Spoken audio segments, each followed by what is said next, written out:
இயேசு கிறிஸ்துவில் சகோதர சகோதரிகளே, ஆகஸ்ட் 10, 2025 இன்றைய வாசகத்திலே கடவுள் நமக்கு கொஞ்சம் ஆறுதல் படுத்தவும், நம்மை நம்பிக்கை இழந்து விடாதபடி நாம் கொஞ்சம் பொறுமையாக இருக்கவும் நமக்கு இன்றைய சில வார்த்தைகளை பேசுகின்றார். கேட்கலாமா? அதற்கு முன்னால் கடவுள் அவர் கொடுத்த வாக்குறுதியில் நாம் நிலை பெற்றிருக்க நம்மை அழைக்கிறார். அது என்ன வாக்குறுதி? இந்த வாக்குறுதி கடவுள் ஆபிரகாமிலிருந்தே அந்த வாக்குறுதியை கொடுத்து கொண்டு இருக்கிறார். அவர் ஒவ்வொருவரிடமும் அந்த வாக்குறுதியை புதுப்பித்துக் கொண்டே இருந்தார். அவருடைய பிள்ளைகளிடம் புதுப்பித்துக் கொண்டே இருந்தார். அதைத்தான் நாம் இன்றைய வாசகங்களிலே பார்க்கிறோம். அந்த வாக்குறுதி என்னவாக நம்மிடம் வந்து சேர்ந்திருக்கிறது. நாம் அந்த வாக்குறுதியை புரிந்து கொண்டு இருக்கிறோமா? அதில் நிலையாக இருக்கிறோமா? பார்க்கலாமா? முதல் வாசகம் ஞானாகமம் அதிகாரம் 18 வசனங்கள் 6 முதல் 9. தாங்கள் நம்பிக்கை வைத்திருந்த வாக்குறுதிகளை மெய்யாகவே அறிந்து அவற்றில் துணிவோடு மகிழ்ந்திருக்கும்படிக்கு எங்கள் தந்தையருக்கு அவ்விரவு முன்பே அறிவிக்கப்பட்டிருந்தது. யார் சொல்றா? இது ஒரு இஸ்ராயேலன் சொல்றான். எங்கள் தந்தையருக்கு அது முன்பே அறிவிக்கப்பட்டிருந்தது. எது? எங்களுக்கு அவர் கொடுத்த வாக்குறுதியில் நாங்கள் நிலைத்திருக்கும்படி அந்த இரவு அறிவிக்கப்பட்டிருந்தது. படிக்கலாம், நான் உங்களுக்கு வரேன். நீதிமான்களின் விடுதலையையும் அவர்களுடைய பகைவர்களின் அழிவையும் மக்கள் எதிர்பார்த்து கொண்டுதான் இருந்தார்கள். எங்கள் பகைவர்களை தண்டித்த அந்த ஒரே செயலால் எங்களை உம்மிடம் அழைத்து மகிமைப்படுத்தினீர். நல்லவர்களின் பரிசுத்த மக்கள் மறைவில் பலிகள் தந்தனர். நன்மைகளாயினும் தீமைகளாயினும் அவற்றை சரிநிகராக பகிர்ந்து கொள்வோம் என்று சொல்லி இறைவனது திருச்சட்டத்திற்கு பரிசுத்தர்கள் உடன்பட்டனர். தந்தையர்களின் புகழ்பாக்களை பாடி போற்றினர்.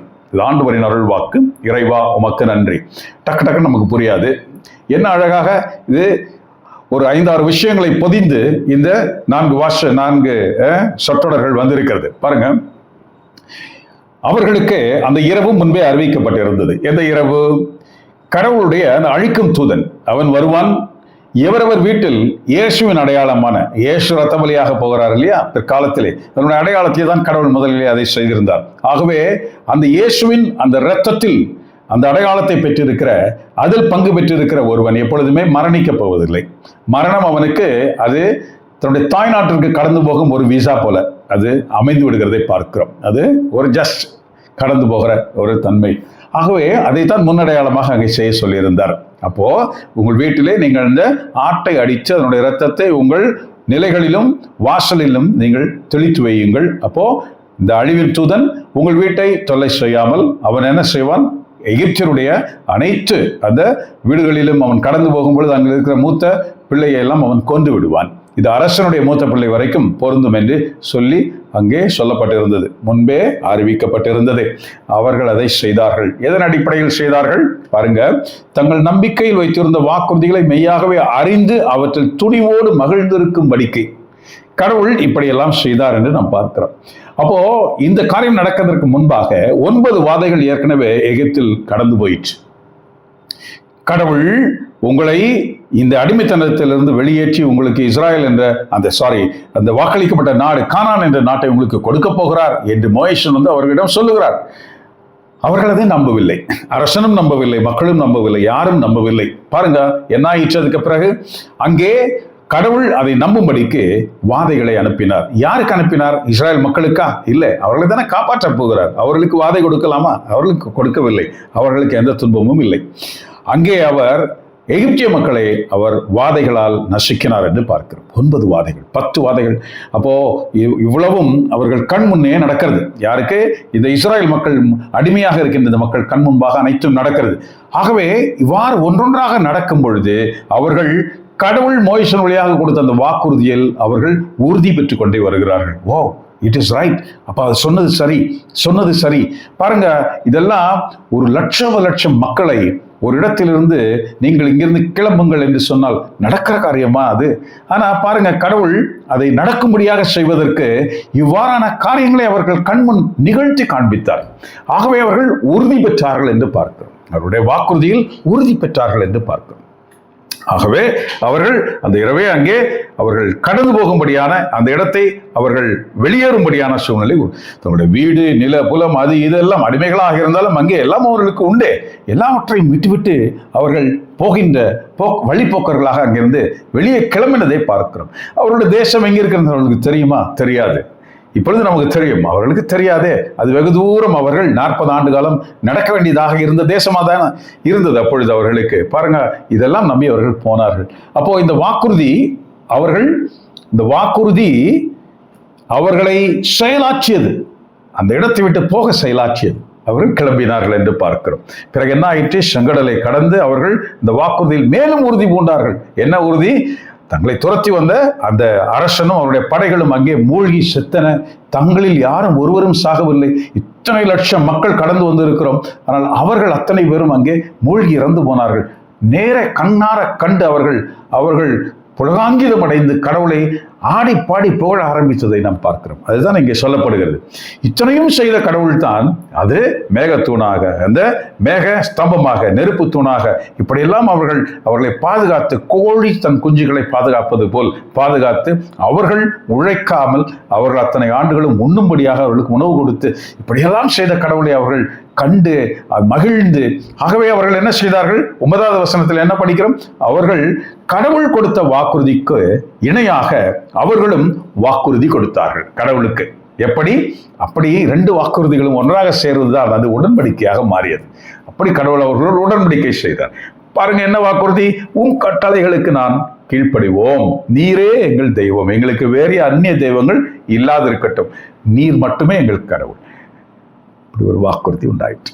இதுதான் முதல் வாசகத்தை நாம் பார்க்கிறோம். சரிங்க, இவங்க மட்டுமா செஞ்சாங்க? இல்லை, நிறைய பேர் இவங்களுக்கு முன்னாலே செஞ்சிருக்கிறாங்களே. அப்போ அந்த வாக்குறுதி என்ன? அது ஒரு வாக்குறுதி தனியா இருக்கு பாருங்க. அது என்ன வாக்குறுதி? 2ஆம் வாசகத்தை பார்ப்போம். எபிரேயர்கள் திரும்பவும் அதிகாரம் 11 வசனங்கள் 1, 2 மற்றும் 8 முதல் 9. அப்போது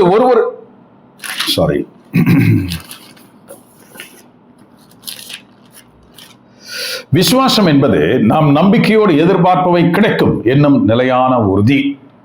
இது வேறு வகையான ஒரு வாக்குறுதி, ரைட்? இது என்ன வாக்குறுதி பாருங்க. கண்ணுக்கு புலப்படாதவை பற்றி மனம் தளராத நிலை. இந்த விசுவாசத்தின் பொருட்டே நம் முன்னோர் நற்பெயர் பெற்றனர். காணாத தேசம், காணாத இடங்களுக்கு. அப்போ இது மேலும் என்ன சொல்லுகிறது?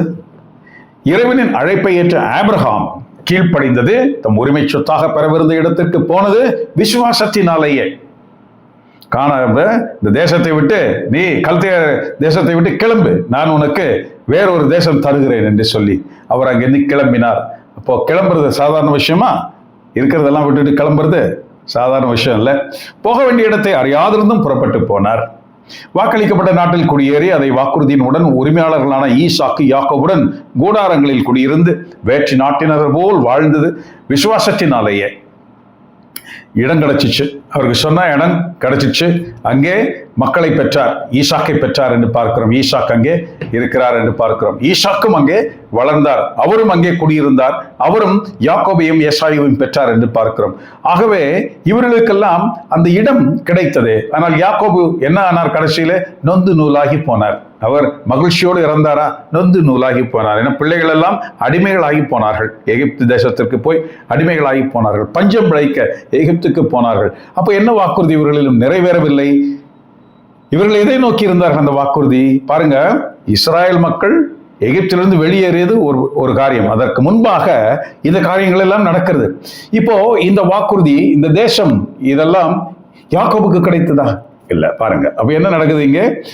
வேற்று நாட்டினர் போல் வாழ்ந்து விசுவாசத்தினாலே, ஏனெனில் அவர் அசையாத அடித்தளம் உள்ளதொரு நகரை எதிர்நோக்கி இருந்தார்.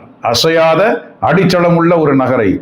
அப்ப பாருங்க, அதன் சிற்பியும் ஆக்குனரும் கடவுளே. சாராள் வயதான காலத்திலும் ஒரு மகனை ஈன்றெடுக்க ஆற்றல் பெற்றது விசுவாசத்தினாலேயே தான். ஏனென்றால் வாக்களித்தவர் நம்பிக்கைக்குரியவர் என்று அவர் கருதினார். இவ்வாறு உயிரிழந்தவர் போல இருந்த ஒரே ஆள் மீன்களைப் போலவும் கடற்கரை மணலைப் போலவும் கணக்கற்ற மக்களுக்கு தந்தையானார். தான் ஆபிரகாமுக்கு கொடுக்கப்பட்ட வாக்குறுதி. எனக்கு பிள்ளைகள் இல்லையே, நான் என் மலடி, என்னுடைய மனைவி, எனக்கு வாரிசு இல்லாமல் நான் இப்படி செத்து போவேனா? என் வீட்டில் இருக்கிற வேலைக்காரனுடைய பையன் தான் எனக்கு வாரிசா? என்ன கடவுளே, நீங்க அந்த இடம் தரீங்க, இந்த இடம் தரீங்கலாம் இல்லை. உன் மக்கள் யார் தெரியுமா? விண்ணை பார், மண்ணை பார், மணலை பார், மீன்களை பார், என்ன முடியுதா? முடியலையே, அவ்வளோ மக்கள் உனக்கு என்று சொன்னார். ஆனால் ஆபிரகாம் அதை பார்த்தாரா? அவர் அதை பார்க்கவில்லையே. அப்ப என்ன வாக்குறுதி? அவர் காணாத வாக்குறுதி அவருடைய பிள்ளைகளில் அந்த வாக்குறுதி நிறைவேறியது. அது உலகத்திற்கான வாக்குறுதி. ஆபிரகாமுக்கு கொடுக்கப்பட்ட வாக்குறுதி என்ன? ஆபிரகாம் தன் வாழ்நாளில் நம்பினார். என்ன நம்பினார்? எனக்கு நிலையான நகரம் எனக்கு உண்டு என்று மேல் நோக்கி பார்த்தார். ஆபிரகாமுக்கு தனிப்பட்ட விதமாக கொடுக்கப்பட்ட வாக்குறுதி. ஆபிரகாமுக்கு பிள்ளைகள் இருப்பார்கள், உலகத்தை நிரப்புவார்கள் என்று இரண்டாம் தரமான வாக்குறுதி அது. அந்த வாக்குறுதியில் நாம் இப்படி பைஃபர்கேட் பண்ணி பார்க்க வேண்டி இருக்கிறது.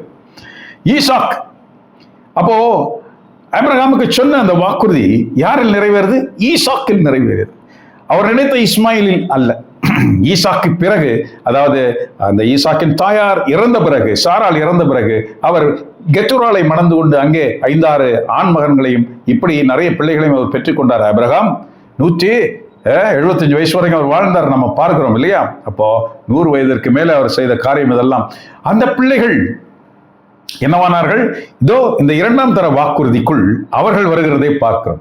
அவர்கள் இந்த உலகத்தை நிரப்புவார்கள் என்று கடவுள் சொல்லியிருந்தார். இந்த உலகம் அவர்களது கைவசமாகும் என்று சொல்லியிருந்தார். பவுல் கூட நமக்கு அதான் சொல்வார் பாருங்க, ரோமர்கள் திரும்ப 4:13, உலகமே அவருக்கு உரிமையாகும் என்ற வாக்குறுதி. அந்த வாக்குறுதி அவர்களில் நிறைவேறினது என்று நாம் பார்க்கிறோம். எப்படி பார்க்கிறோம்? இன்று நாம் அதைத்தான் பார்க்கிறோம். அரேபிய நாடுகள், வளைகுடா நாடுகள் என்று நாம் பிரித்து பார்க்கணும். அரேபிய நாடுகளை நாம் பார்க்கிறோம். யாரு அரேபிய நாடு? யுனைடெட் அரபிக் ஸ்டேட், அந்த இதை பார்க்கிறோம் இல்லையா? எமிரேட்ஸை பார்க்கிறோம்.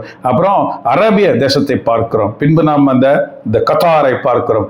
அப்புறம் அந்த ஓமான் அதை பார்க்கிறோம். குவைத், இப்படி எல்லாம் பார்க்கிறோம். இதெல்லாம் என்னது? அராபிய தேசங்களாக பார்க்கிறோம். நாட் கல்ஃப் இப்போ கல்ஃப் கண்ட்ரிஸ் என்று நம்ம பார்க்கிறோம். இது யாரை பார்க்கிறோம்? நாம இஸ்ரேலுக்கு மேல இருக்கிற லெபனானை பார்க்கிறோம், சீரியாவை பார்க்கிறோம், அதுக்கப்புறம் ஜோர்டானை பார்க்கிறோம். அதுக்கப்புறம் நம்ம கீழே வந்து அப்படியே நம்ம ஈரான், இப்படி எல்லாம் நம்ம நிறைய பார்க்கிறோம். இந்த பலஸ்தீனா, ஈரான், இதெல்லாத்தையும் நம்ம பார்க்கிறது கல்ஃப் கண்ட்ரிஸ் என்று சொல்கிறோம். இவர்கள் வேறு வேறு நபர்களாக இருக்கிறார்கள். யார் இவர்கள்? முதலில் சொன்னவர்களாம் யார்? இஸ்மாயிலுடைய வம்சத்தாரை நம்ம பார்க்கிறோம். அப்போ பின்னாலே நம்ம சொன்ன அந்த கல்ஃப் கண்ட்ரீஸ்ல இருக்கிறவர்கள் யார்?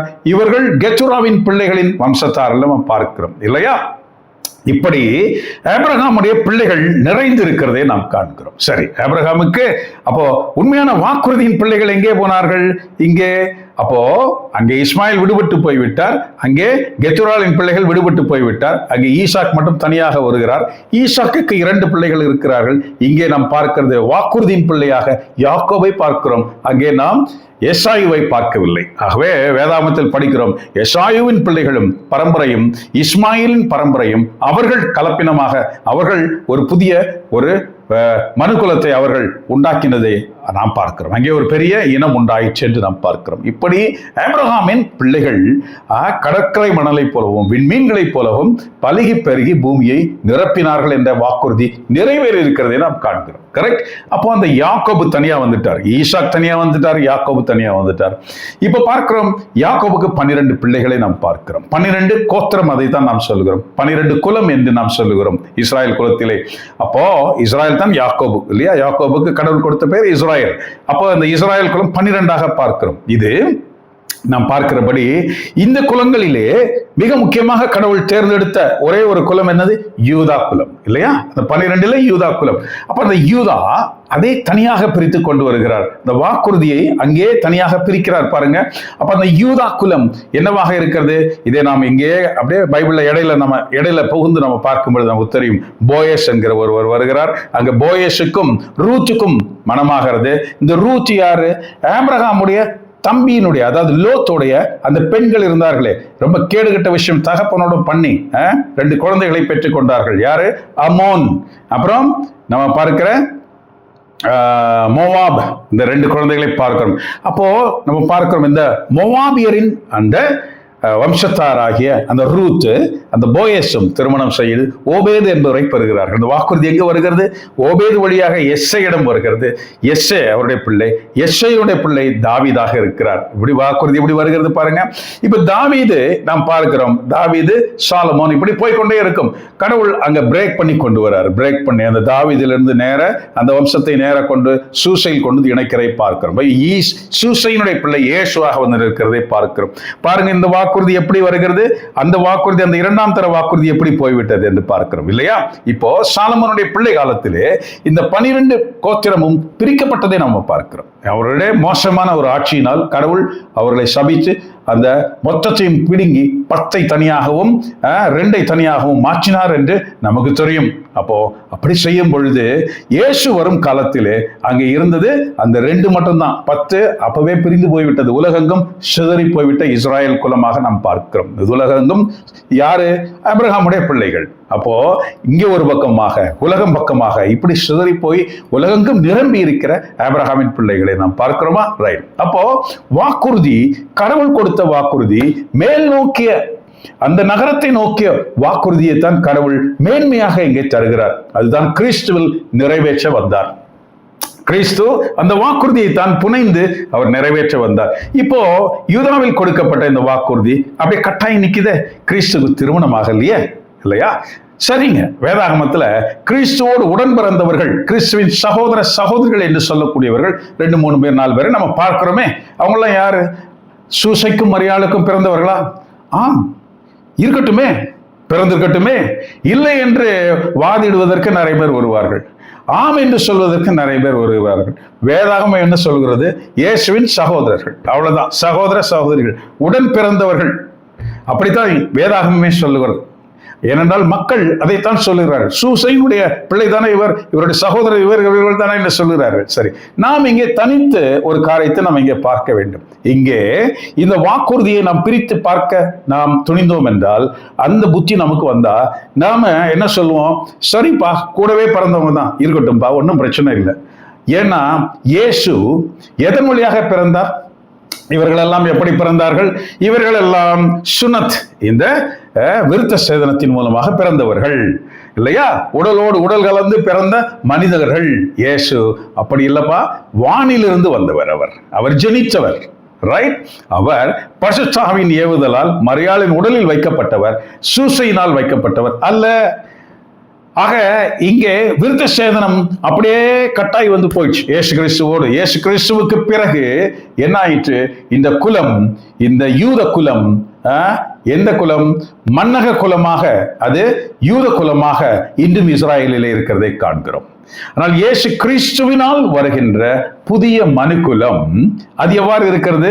அது விருத்த சேதனத்தினால் பிறக்கும் குலம் அல்ல, அதுவும் யூத குலம்தான். ஆனால் அது விசுவாசத்தினால், ஞான ஸ்நானத்தினால் பிறக்கின்ற ஒரு குலம். இதுதான் கிறிஸ்தவம், கிறிஸ்தவ குலம். அப்போ இதுதான் உண்மையான யூதா குலம். ஏனென்றால் இந்த யூதா ராஜ சிங்கம், இதன் வழியாகத்தான் இந்த உலகம் மீட்பை காணப்போகிறது என்று கடவுள் கொடுத்த வாக்குறுதி அது. ஆக இந்த உலகத்தில் இருக்கிற உண்மையான மீட்பை யார் காணப்போகிறார்கள்?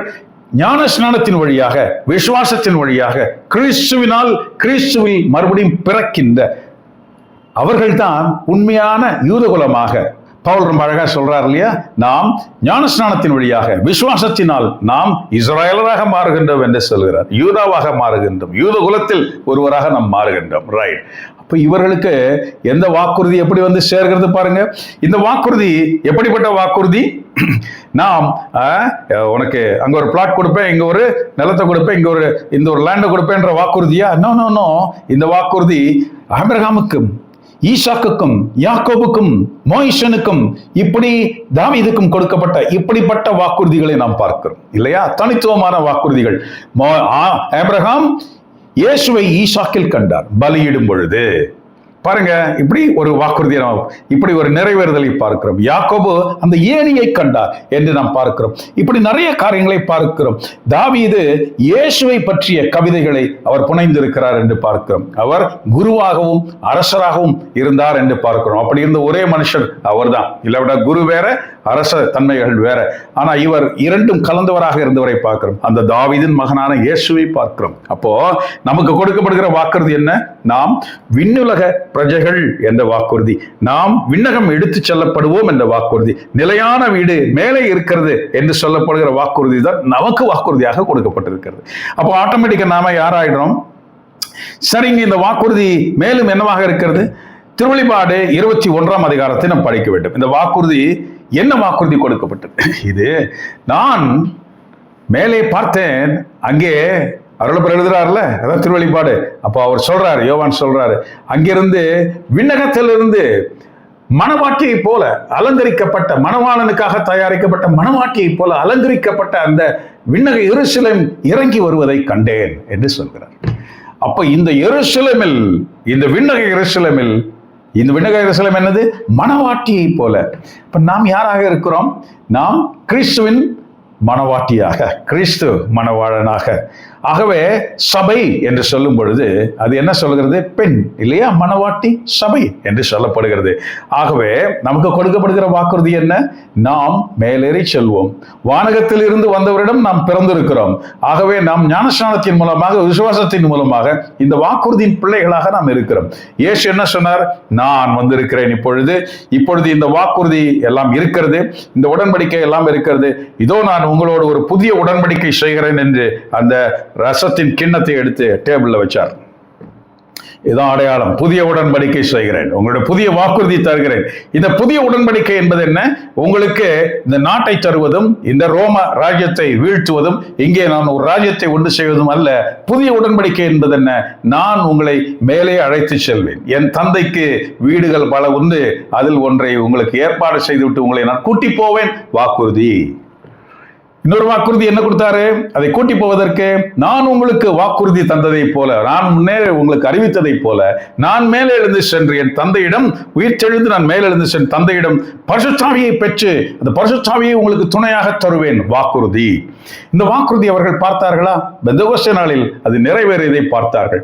தங்களுடைய இயலாமைகளிலிருந்து, தங்களுடைய எல்லா விதமான பாதிப்புகளிலிருந்தும் அவர்கள் எல்லாம் விடுபட்டு அந்த விடுதலையை அடைந்த அந்த நாளை அவர்கள் பார்த்தார்கள். வெளியே வந்து அவர்கள் யார் எவர் என்ற கவலை இல்லாமல் அவர்களுடைய வாழ்க்கை புதுவிதமான ஒரு கோணத்தில் அவர்கள் மாறி போனதை பார்க்கிறோம். அந்த வாக்குறுதி அதுதான் இயேசு கிறிஸ்து கொடுத்தார். அந்த வாக்குறுதியை தான் நமக்கு புதுப்பிக்கிறார். இந்த வாக்குறுதிக்கு நாம் தயாராக இருக்கிறோம். அதாவது கிறிஸ்துவில் பிறந்தவர்கள், கிறிஸ்துவுக்குள் வாழ்பவர்கள் நாம் கடவுளோடு இணைக்கப்படுகிறோம். ஆகவே கிறிஸ்து இந்த வாக்குறுதி எவ்வாறு நிறைவேற்றப் போகிறார்? 2 தெசலோனிக்கேயர் 4ஆம் அதிகாரத்தில் அவர் சொன்னதை போல, அவர் நடுவானில் இறங்கி வருவார். மணவாளன் தன் மஞ்சத்தை விட்டு வெளியேறி அவர் வருவார். மணவாட்டியை நோக்கி அவர் வருவார். மணவாட்டியும் அவரை எதிர்பார்த்து இங்கிருந்து எழுந்து மேலே செல்கிறாள். நீங்களும் நானும் மேலே செல்கிறோம். அவர் நடுவானில் நம்மை அழைத்து வரவேற்று நம்மை முத்தமிட்டு அவர் தன் தந்தையிடம் நம்மை கூட்டி போகிறார். இதுதான் அந்த வாக்குறுதியின் நிறைவேற்றம். ஆகவே நாம் மேலே போன பிறகு கிறிஸ்து 2ஆம் முறையாக இந்த பூமிக்குள் இந்த காலடி எடுத்து வைத்து இங்கிருந்து ஆட்சி செய்கிற அந்த ஒரு காலம் இருக்கிறது. நாம் எங்கிருப்போம், என்ன செய்வோம்? நாம் ஆனந்தத்தில் இருக்கிறோம். ஆகவே நமக்கு கடவுள் நம்மை எங்கே வைப்பார் என்பது நமக்கு தெரியாது. ஆகவே நாம் பார்க்கிறோம், இந்த விண்ணக எருசலேம் மேலிருந்து இறங்கி வருகிறது என்று சொல்லப்படுகிறது. கிறிஸ்துவின் 2ஆம் வருகைக்கு பிறகு நடக்க போகிற அந்த விஷயம் இல்லையா? அப்போ கடலும் இல்லாமல் போயிடுச்சு, வானகம் இல்லாமல் போயிடுச்சு, மண்ணுலகம் இல்லாமல் போயிடுச்சு, மேலிருந்து இறங்கி வர கண்டேன் என்று சொல்கிற அந்த ஒரு நகரம், அந்த நகரத்தில் நாம் ஜொலிக்கிறோம். ஏனென்றால் அது மணவாட்டி என்று சொல்லப்படுகிறது. ரைட்? இதெல்லாம் ரொம்ப அழகான வாக்குறுதிகள் நமக்கு கொடுக்கப்படுகிறது. இஸ்ராயல் மக்கள் இந்த வாக்குறுதிகளை எவ்வாறு நம்பினார்கள்? ஆபிரகாம் எவ்வாறு நம்பினார்? அவர்களுக்கு முன் நடந்த கடவுளுடைய அந்த உறுதி செய்யும் காரியங்களின் மூலமாக நம்பினார்கள். நாம் எவ்வாறு நம்ப முடியும்? இங்கதான் நம்ம மாட்டிக்கிறோம்ல. அப்ப நமக்கு ஒரு நம்பிக்கை வரணும்னா கடவுள் நமக்கு அந்த நம்பிக்கையை தரும் பொருட்டு நிறைய காரியங்களை நம்மிடம் செய்கிறார். நாம் அதை பலவிதமாக உணர்ந்து கொள்வதே இல்லை. நாம் இவ்வுலகிற்கானவைகளை தேடுவதன் மூலமாக, இவ்வுலகிற்காக நாம் அப்படியே ஆழ்ந்து இந்த உலகிலே தங்கிவிட ஆசித்து விருப்பப்பட்டு மரணத்தை பார்த்தால் பயந்து, ஆகவே நாம் இந்த பேரின்பங்களுக்காக நாம் கடவுளை அணுகுகிறவர்களாக இருக்கும் பொழுது இந்த 2ஆம் வாக்குறுதி நம்மில் நிறைவேறாது. முதல் வாக்குறுதி நிறைவேறும். ஏனென்றால் இஸ்மாயிலுக்கு அவருக்கு நடந்ததை போல, கெத்துராலின் பிள்ளைகளுக்கு நடந்ததை போல, ஏசாவின் பிள்ளைகளுக்கு நடந்ததை போல, இஸ்ராயலின் மற்ற கோத்திரங்கள் மக்களுக்கு நடந்ததை போல இப்படியெல்லாம் நமக்கும் நிறைவேறலாம். இந்த உலகம் பாருங்க, இந்த யூத குலத்தில், இந்த விசுவாசத்தின் அடிப்படையில் இருக்கிற யூத குலம் நாமாகவும், இந்த விசுவாசத்தில் அடிப்படையில் இல்லாத உலகை சார்ந்த கடவுள் கொடுத்த அந்த வாக்குறுதியின் முதல் அந்த பகுதி, அதாவது இந்த உலகம், மண்ணு, இதெல்லாம் சார்ந்த அந்த யூதாவாக இஸ்ராயலிலே இன்று இருக்கிறதை பார்க்கிறோம்.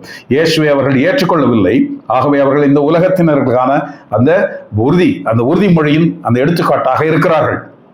ஆம், கடவுள் அவர்களுக்கு கொடுத்த உறுதிமொழியில் உறுதியாக இருக்கிறார். அவர்களுக்காக முன்னின்று மற்ற நாடுகளை எல்லாம் அவர் ஒழித்து போடுகிறதை பார்க்கிறோம். அவர்களுக்காக மற்றவர்கள் பயப்படுகிறதை பார்க்கிறோம். அவரை முன்னின்று போர்களை செய்வதை பார்க்கிறோம். அவர்கள் இன்னும் சேஃபாக இருக்கிறதை பார்க்கிறோம். என்ன அடையாளம்? அவர்கள் இந்த மண்ணுலகை அவர்கள் ஆட்சி செய்கிற காரியத்தை பார்க்கிறோம். அவர்கள் வைத்திருப்பதெல்லாம் கன்னு, வெடிகுண்டு, ராக்கெட்டு, அதுக்கப்புறம் ஹெலிகாப்டர், இந்த வார் ஃபிளைட்ஸ், அப்புறம் இந்த லேசர், இந்த காரியத்தை எல்லாம் பார்க்கிறோம். பாவம், அவர்கள் தெருவில் நடந்து செல்லும் பொழுது கூட அவர்களிடம் ஒரு துப்பாக்கி தொங்கி கொண்டு இருக்கிறது. பயம் இல்ல, என்னதான் இருந்தாலும் அந்த துப்பாக்கி தான் அவர்களுக்கு ரொம்ப. பவுல் நமக்கு என்ன சொல்லித்தரார்?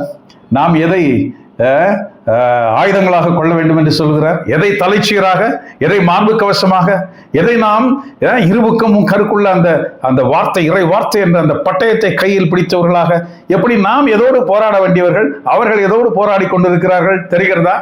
இந்த போராட்டத்தில் இருப்பவர்களை பார்த்துத்தான் இன்றைய நற்செய்தியில் இயேசு கிறிஸ்து வந்து ஒரு காரியத்தை பேசுகிறார். என்ன சொல்றார் பாருங்க.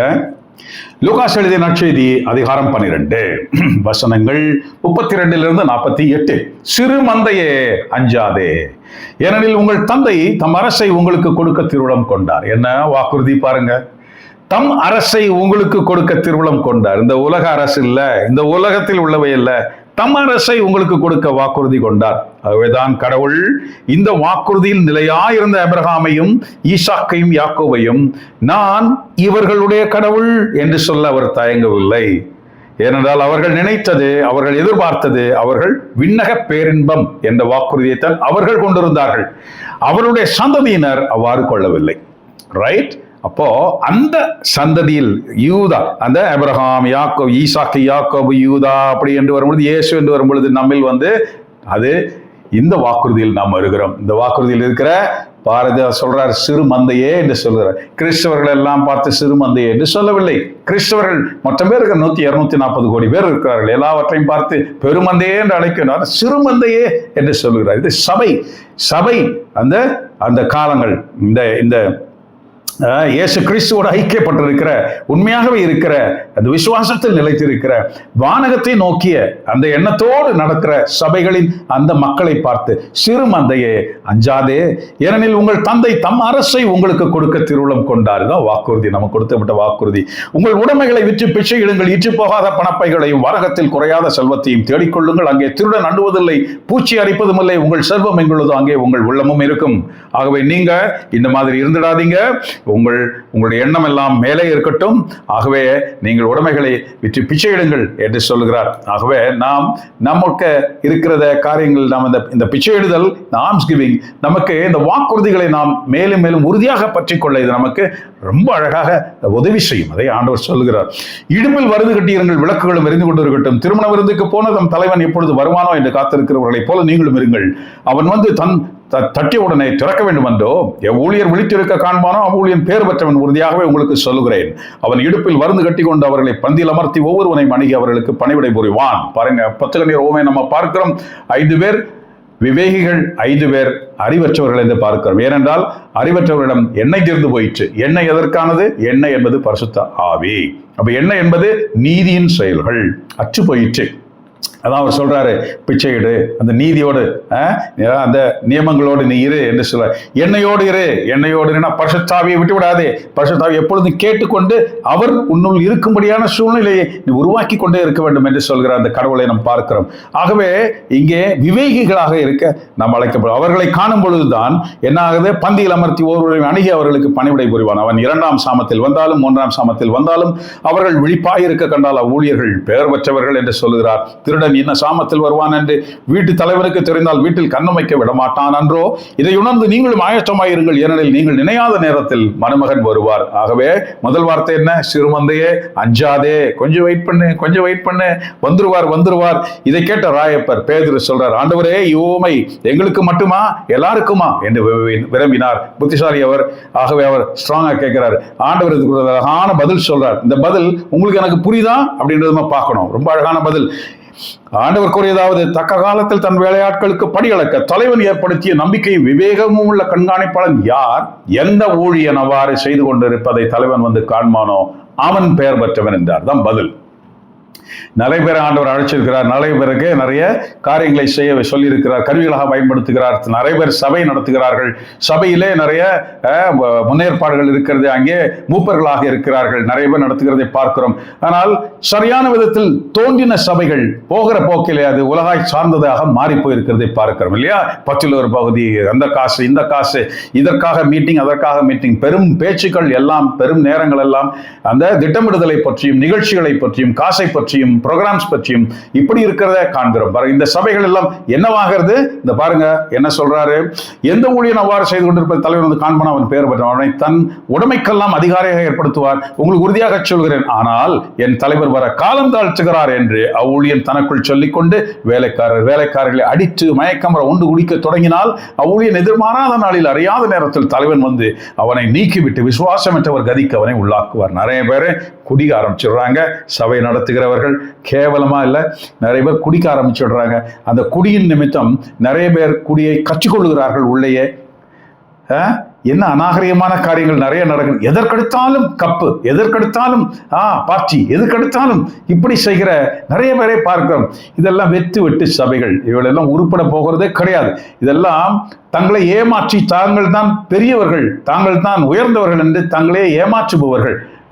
என்ன ஆகும்? கடைசியில் இவர்களுக்கு வேறு விதமான காரியங்கள் நடக்க போகிறது. இவர்களால் அந்த சபை உருப்படுகிறது இல்லை. அந்த சபையை அவர்கள் தொடர்ந்து நடத்த முடியாதபடி அவர்களுடைய அந்த பிரசன்ஸ் அங்கே இல்லாமல் போகிறது. ஆகவே அந்த சபை தரிகட்டு அவர்கள் புரணி பேசுவதிலும் ஒருவரை ஒருவர் தாக்கிக் கொள்வதிலும் ஆனால் வழிபாடுகள் செய்வதில் சிறந்தவர்களுமாக இப்படி போய்கொண்டே இருக்கும். இதெல்லாம் வெட்டாக இருக்கிறது. தன் தலைவனின் விருப்பத்தை அறிந்திருந்தும் முன்னேற்பாடுகள் செய்யாமலும் அவனது விருப்பத்தின்படி நடவாமலும் இருந்த ஊழியன் நன்றாய் அடிபடுவான். அவன் விருப்பத்தை அறியாமல் தண்டனைக்குரியவற்றை செய்பவனோ கொஞ்சம் அடிபடுவான். எவனுக்கு அதிகம் அளிக்கப்பட்டதோ அவனிடம் அதிகம் எதிர்பார்க்கப்படும், எவனிடம் அதிகம் ஒப்படைத்தார்களோ அவனிடம் இன்னும் அதிகமாய் கேட்பார்கள். இது கிறிஸ்துவின் நற்செய்தி. கிறிஸ்துவே உமக்கு புகழ். பாருங்க, இந்த விண்ணக எருசலேமுக்கு தகுதி பெறுபவர்கள் யார், தகுதி பெறாதவர்கள் யார்? இந்த விண்ணக எருசலேமுக்கு பாருங்க, அந்த விண்ணக எருசலேம் இறக்கப்படும். அப்ப அதற்கு முன்பே நாம் மேலே போக வேண்டும். இரண்டும் ஒன்றுதான். ஆகவே இங்கே மேலே போனால்தான் அங்கிருந்து நாம் அந்த விண்ணக எருசலேமிலே நாம் கீழே இறங்கி வருவதாக இருக்கும். பாருங்க, யார் யார் போக மாட்டார்கள்? நாம் படிக்கிறது எங்கே? திருவெளிப்பாடு 21. கோழைகள் போக மாட்டார்கள். கோழைகள் போக மாட்டார்கள். கோழைகள் என்றால் நாம் நினைக்கிறோமா கத்தி வச்சுட்டு சண்டை போடுறது, வீரம் சண்டை போடுறது இல்லை. கோழைன்னா தன் முடிவை சரியாக எடுக்க தெரியாதவர்களை கோழைகள். அப்போ சிலை வழிபாட்டுத்தனம் அது 10 கட்டளையில் 2ஆம் கட்டளையில் ஒன்று. அதிலிருந்து விடுபட முடியாமல் நிறைய பேர் தவிக்கிறார்கள். தவறாக போதிக்கப்பட்டு அதெல்லாம் ஒன்றும் இல்லைப்பா அப்படின்னு சொல்ல 10 கட்டளை ரொம்ப தெளிவாக சொல்லுது. சிலை வழிபாடு செய்வது எவ்வளவு மோசமானது என்று தெளிவாக சொல்கிறது. ஆகவே அதிலிருந்து விடுபட முடியாதவர் கோழைகள். அவர்கள் கோழைகள். தன் முடிவெடுத்து, அதாவது விசுவாசத்தில் தளர்ச்சி உள்ளவர்கள் தான் அந்த மாதிரி முடிவெடுக்க முடியாமல் தவிப்பார்கள். ஆகவே நீ கடவுளை முழுவதுமாக நம்பினால் நீ உன் முன் ஒரு உருவம் உனக்கு தேவைப்படாமல் போகும். ஆகவே இப்பொழுது நீ அதில் மாட்டிக்கொண்டிருக்கிறாயா? உன்னால் வெளிவர முடியலையா? கோழை. நான் எப்பவுமே முகத்துக்கு நேரம் பேசுறாள், அதனால நான் இருக்கிறத சொல்றேன். வேதாகம் என்ன சொல்ற அதை உங்களுக்கு சொல்றேன். கோழைகள், விசுவாசமற்றவர்கள், அருவருப்புக்குரியவர்கள். யார் அந்த அருவருப்புக்குரியவர்கள்? LGBTQ மட்டுமல்ல, அவர்கள் மட்டுமல்ல. யார்? எவன் ஒருவன் அடல்ட்ரி, அதுக்கு அந்த காரணத்தை தவிர மற்ற காரணங்களுக்காக விவாகரத்து செய்கிறானோ அவனும் அருவருப்புக்குரியவன். விபச்சாரம் செய்கிறான், விபச்சாரி ஆக்குகிறான். இப்படிதான் நமக்கு இயேசு கிறிஸ்து சொல்றார். ஆகவே இதை ஆதரித்து இவர்களுக்கு இந்த மாதிரி ஒரு தேவையில்லாத காரணங்களுக்காக அவர்கள் டிவோர்ஸ் வாங்கி கொண்டு மறுபடியும் அவர்களுக்கு திருமணம் செய்து வைக்கிற எந்தெந்த சர்ச் இருக்கோ இந்த சர்ச் எல்லாமே அருவருப்புக்குரியவை. அருவருப்புக்குரியவை. கடவுள் சொல்றாரு இங்கெல்லாம் நீங்க போக முடியாதுன்னு சொல்றாரு. கடவுள் கொடுக்குற லிஸ்ட் இது, நான் இல்ல. கொலைகாரர்கள், காமுகர்கள், சூனியம் வைப்பவர்கள், சிலை வழிபாட்டினர் முதலிய பொய்யர்கள் அனைவருக்கும் கந்தக நெருப்பு எரியும் கடலே உரிய பங்காகும். இதே 2வது சாவு. உயிர்த்தெழுதல் உண்டு கண்ணா உனக்கு, ஆனா உயிர்த்தெழுந்து மறுபடியும் கடவுள் உன்னை மறுபடியும் சாகடிப்பார். ஆகவே கந்தக கடலில் போடுவதற்காக உன்னை உயிர்த்தெழச் செய்து உன் மற்றவர்கள் முன்பாக அந்த கந்தக கடலில் எரிவதற்கு இதற்காக வாழ்றோம். ஆகவே நாம் கோழைகளாக இருக்க முடியாது, நாம் விவேகிகளாக இருக்க முடியும், எண்ணெய் உள்ளவர்களாக இருக்க முடியும், முடிவெடுப்பவர்களாக இருக்க முடியும். கடவுளோடு ஐக்கியப்பட்டு நாம் மேலுலகை சார்ந்தவர்களாக ஆபிரகாம், ஈசாக்கு, யாக்கோபு, மோயிசன் போல நாமும் விசுவாசத்தின் அடிப்படையில் நாம் புதிய யூதர்களாக. ஆகவே நாம் பார்க்கிற இந்த விண்ணக எருசலேமிலே 12 வாசல்கள் உண்டு. 12 மூப்பர், 12 என்ன சொல்றது, இந்த குலத்தின் அடிப்படையில் 12 வாசல்கள் கொடுக்கப்படும். அது ஒரு சதுரம், 4 வாசல்கள் உண்டு. இந்த 4 வாசல்களில் ஒன்று யூத வாசல். இந்த யூத வாசல் வழியே இந்த யூதர்கள் நுழைய போவதில்லை. இயேசு கிறிஸ்துவை ஏற்றுக்கொள்ளாத இந்த யூதர்கள் நுழைய போவதில்லை. இயேசு கிறிஸ்துவின் வழியாக கிறிஸ்தவர்களாக வாழுகிறோம். கிறிஸ்தவன் என்று சொல்லக்கூடிய யூதனாக, யூத சிங்கத்தின் அந்த வம்சகுலத்தில் வருகிற கிறிஸ்தவன் என்ற யூதன், அவனுக்கென்ற அந்த வாசலில் அவன் அப்படி நுழையிறது பாருங்க. அப்போ அங்க 12 வாசல்ல ஒரு வாசல் நமக்கானது. நம்ம நினைச்சு கூடாது வெறும் 12 குலம் அங்க இல்ல. முக்கியமான குலம் நாம் தான், முக்கியமான குலம் யூத சிங்கம். இயேசு கிறிஸ்து அவர்கள் ஏற்றுக்கொள்ளவில்லை. யூதா அங்க முடிஞ்சு போய்விட்டது. ஆனால் விசுவாசத்தின் அடிப்படையில் யூத குலம் நாம இருக்கிறோம். இது சரிதானா? இதை ஏற்றுக்கொள்ளுவோமா? சிந்திக்கலாமா? கிறிஸ்துவின் சமாதானம் நம்மோடு இருப்பதாக. ஆமென்.